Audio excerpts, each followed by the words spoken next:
So నాకు ఒకసారి నేను ఆఫీస్లో ఉండగా ఫోన్ చేశాడు, అక్క దీనికి అబ్రాడ్ ఉందంట, పాస్పోర్ట్ అన్నీ రెడీ చేసుకోమన్నారు నన్ను, అంటే పాస్పోర్ట్కి హెల్ప్ చేస్తావా అని. సో నేను సరే పాస్పోర్ట్, ఐ వాజ్ వర్కింగ్ ఇక్కడ హైదరాబాద్లోనే జాబ్ అప్పుడు. సో వెంటనే పాస్పోర్ట్ ఆఫీస్కి వెళ్ళి అప్లికేషన్ ఫామ్ తీసుకుని వాడి సైన్ కావాలి నాకు పాస్పోర్ట్ అప్లికేషన్ మీద. ఎక్కడున్నామా, సైన్కి వస్తాను అంటే ఇక్కడే పక్కన హరిహర కళాభవన్లో ఉన్నాను, చిత్రం సాంగ్ షూటింగ్ అవుతుంది అప్పుడు. స్టేజ్ అదే బాయ్స్ గర్ల్స్ వెక్కిరిస్తూ ఒక పాట ఉంది కదా, ఆ సాంగ్ అవుతుంది.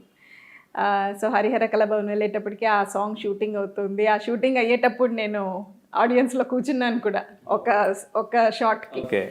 యా, సో అప్పుడు వెళ్ళాను, మధ్యలో పరిగెట్టుకుంటూ వచ్చాడు, అక్క అయిందా, ఫామ్ ఉందా అని. హీ వాజ్ వెరీ ఎక్సైటెడ్, ఎందుకంటే ఇది తనకి చాలా అంటే రొమాంటిక్ మూవీ కదా, అండ్ ఫస్ట్ డ్యూయెట్ ఉన్న సాంగ్ మూవీ ఇది. చిత్రంలో నువ్వు నేనులో డ్యూయెట్ లేదు.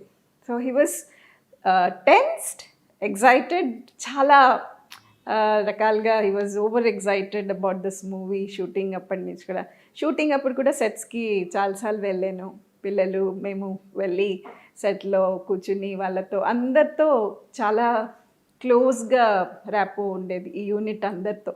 చంద్రమోహన్ గారు కానీ, ఎంఎస్ గారు కానీ, ఆదిత్య గారు కానీ, అసలు అంతా ఒక సునీల్ గారు చాలా క్లోజ్గా ఉండేవారు అసలు. మా ఇంట్లో ఆదిత్య గారు, సునీల్ గారు చాలా క్లోజ్గా ఈ టీంలో.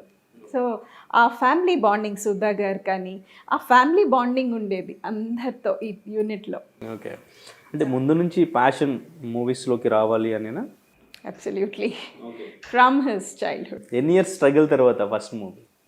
యాక్చువల్గా అలా ఏం లేదు, తను డిగ్రీ థర్డ్ ఇయర్ చేస్తూ ఉన్నాడు, వెస్లీ డిగ్రీ కాలేజ్లో చేశాడు తను. డిగ్రీ చేస్తున్నప్పుడు ఇట్లా ఉషా కిరణ్ వాళ్ళు హీరో కోసం చూస్తున్నారు, యాక్టర్స్ కోసం చూస్తున్నారని తెలిసి